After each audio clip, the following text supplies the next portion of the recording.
السلام عليكم، مرحبا بكم. كنتمنى تكونوا بخير وعلى خير. مرحبا بكم عندي في قناه الحياه مع وصفات نعيمه. اليوم جيت نقدم لكم الكريب او المسمن المغربي الاصيل.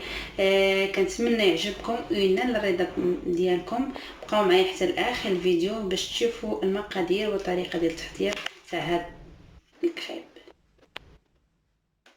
لهذا الملوي غادي نحتاجو نص كيلو ديال ديك الفورس، نوع ممتاز يكون مزيان، زائد رابعه ديال سبيسيال هذاك، يعني القمح الرقيق بزاف، السميده رقيقه. عندنا واحد 60 غرام ديال الزبده، فانيلا، جوج كيسان ديال الحليب ديال العنبه مسخناهم من قبل. الخميره، بالنسبه للخميره ديال الدار غنحتاج واحد الراس ديال المعلقه صغيره، غير بحال هكايا كيف شفتوا معايا، غير شويه باش المسمن ما يضرناش، يعني يجي خامر. ملح على حسب الذوق. وهذا الكيسان الحليب تقدروا تعوضوه بالماء تقدروا، ولكن احسن لهذا الملوي كيبغي فريمون هذا المسمن الملوي، هذه هي العجينه الاساسيه ديالو، كتجي رطبه وهشه. جربوها ان شاء الله وردوا عليا. وبالنسبه للحليب، الا ما قدتكمش تكملوا بالماء، يعني ما ديروش كلشي حليب، ولكن ضروري على الاقل جوج كيسان الحليب ديال العنبه. انا غادي نذوب الزبده ديالي ونجيو نعجنوه. الزبده ديالي ذوبتها، نبداو على بركه الله. بسم الله. ونسيت ما قلت لكم، خاصنا غنحتاجوا لواحد المعلقه اللي هي متوسطه ديال السكر. ندير شويه الملحه، الملحه دائما كتبقى على حسب الذوق. دخلت العناصر لتحت. عاد نزيد السميده الرقيقه تاعتي، فانيا،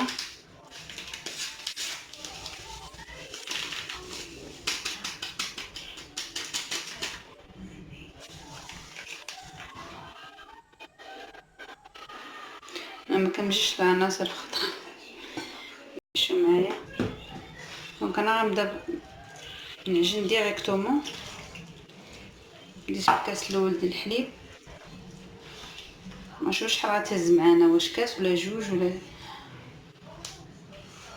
ممكن نديرو جوج ونكملو بالماء الساخن.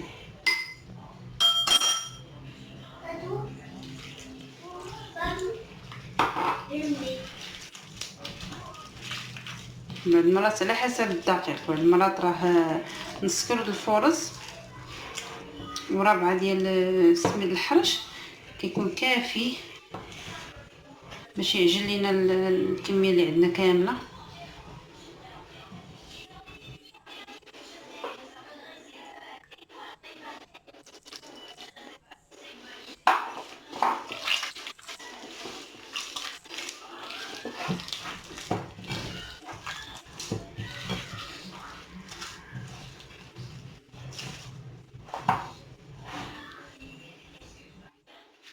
بالنسبه لي انا كملت بالماء، كان في امكاني ندير الحليب ولكن فضلت نكمل الماء احسن.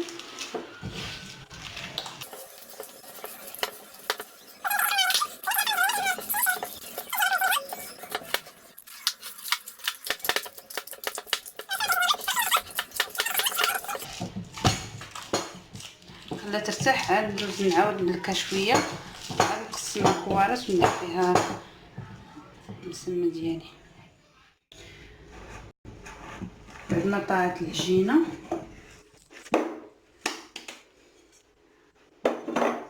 غادي نشدها وندلكها شويه.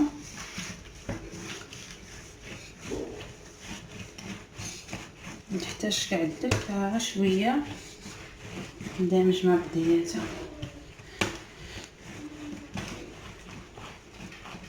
المسمن كيجي مفرق وكيجي رطب وزوين.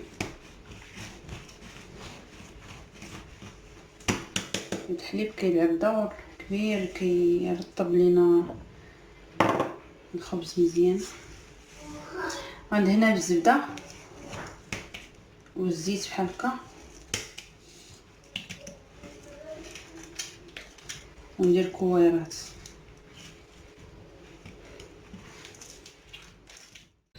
بعد ما المسمن ديالنا رطاب وطاع، دابا غندوزو نطويوه. كنحتاج للسميده اللي رقيقه، غادي ندير فيها واحد الرويس صغير تاع الخميره د الحلوى، هي شي حاجه قليله. مع انني دايره الفاني غنزيد واحد شويه، غنزيد شويه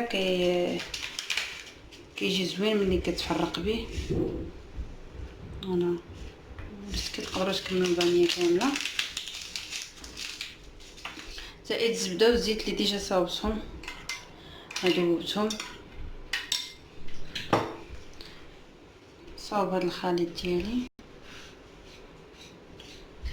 انا هذا وجد. دابا ندوزو نطويو معاكم.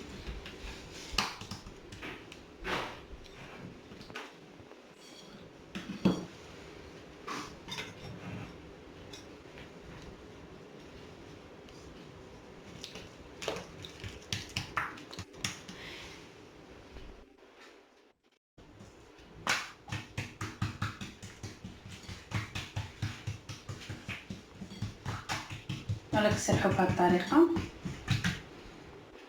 كنديرو الزبده والزيت، شويه ديال السمون، كنطويو بهاد الطريقه. ساهل في الطي.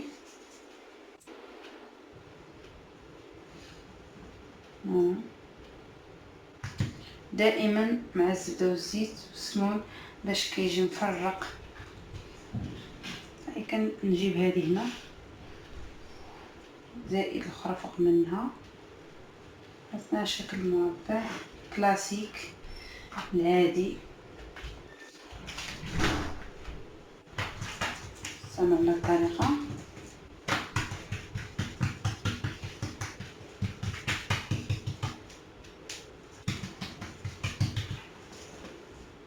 وانا كنقول لكم عيد مبارك كريم قبل من كل شيء. ان شاء الله كنتمنى تجربوا هذا المسمن ويعجبكم.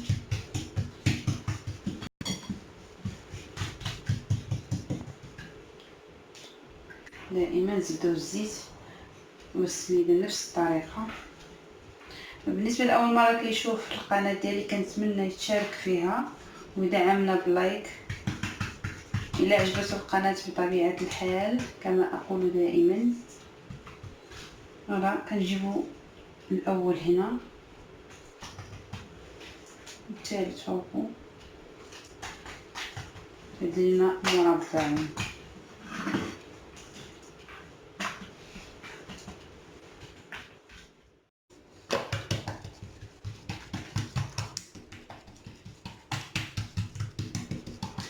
انا غنكمل الكميه اللي عندي كلها ديال تاع العجين ان شاء الله، ونتلاقاو ملي نبغيو نطيبوهم.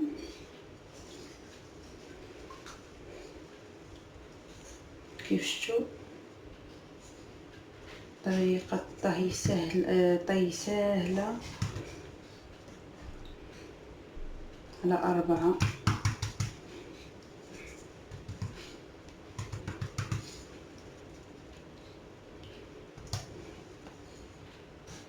انا غنخليكم بما ارتاحوا ندوزو نطيبوه. كناخذ المقله نديروها تسخن ونبداو على بركه الله الطهي ديالنا. كنحاولوا نبسطوا العجين ديالنا بهذا الشكل، كنقرصوا الجناب حيت ملي كنقرصوا الجناب كيتقرص الوسط، ونحاولوا ما نرقوهاش بزاف باش ما تجيناش رقيقه. دونك كنديروا الزيت في المقلاة،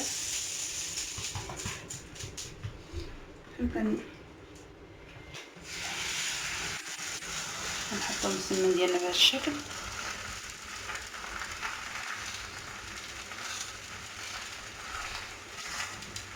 طريقه الطهي كتلعب دور خاص، يعني المسمن ديالنا ما نقرصوش بزاف بزاف بزاف حتى يولي رقيق، حيت لو رقيق ما كيجيش مفرق، يعني كيجينا صامت كيف كنقولوا. وقبل ما تبدا دير داك الفقاعات ويخرجوا كنقلبوها بهذه الطريقه. فوالا نقلبوها، بدات تشد، كنحس بدات كتشد شويه صافي كنبداو ندورو. ها هي كتنفخ كتجي هائله. المسمن ديالنا كيجي مفرق ديجا، كيتنفخ ويتفرق. صافي كتبقاو تدوروه اوتوماتيكمون، يعني ما خصكمش تخليوها تدوروه وتقلبوه بهذه الطريقه.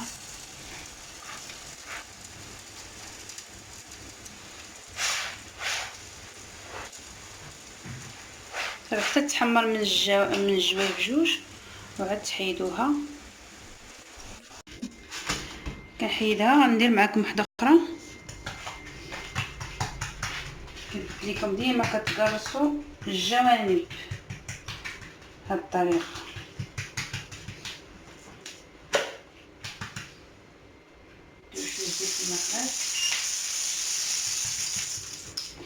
كنهزوا الخيط ديالنا بهذا الشكل.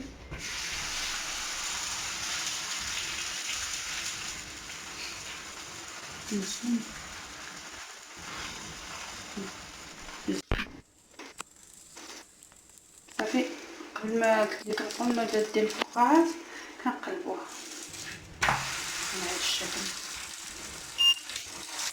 كنبقاو ندورو فيها.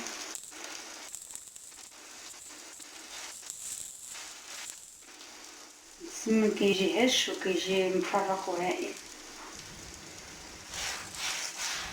كتستمروا في التقليب.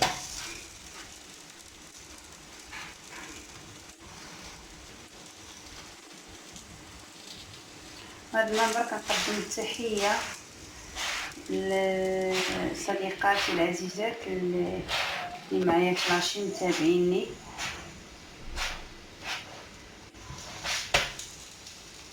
فوالا شوفوا كيفاش كتنفخ، كتجي هائله. انا غنستمر بهذه الطريقه حتى نكمل العجين اللي عندي كامل ان شاء الله، وندوزو نشوفوا الشكل النهائي ديالو. هذا هو الشكل النهائي ديال المسمن، راه كيجي مفرك ورطب وزوين، وكيجي هائل مفرق كيف شفتوا معايا، مهوي ورطب. كنتمنى تجربوا هاد الطريقه، ان شاء الله وتنال الاعجاب ديالكم. واللي باقي ما شاركش في القناه ديالي واول مره كيشوف الفيديوهات ديالي، كنتمنى يزور القناه يطلع على الفيديوهات ويعمل الاشتراك ويفعل الجرس باش يوصلوا الجديد ان شاء الله من الفيديوهات اللي كنقدم والنصائح القيمه. هذه لاشين ديالكم، كنتمنى تبقاو معايا ان شاء الله حتى الاخر. نقول لكم خليكم بخير ولا خير، والسلام عليكم.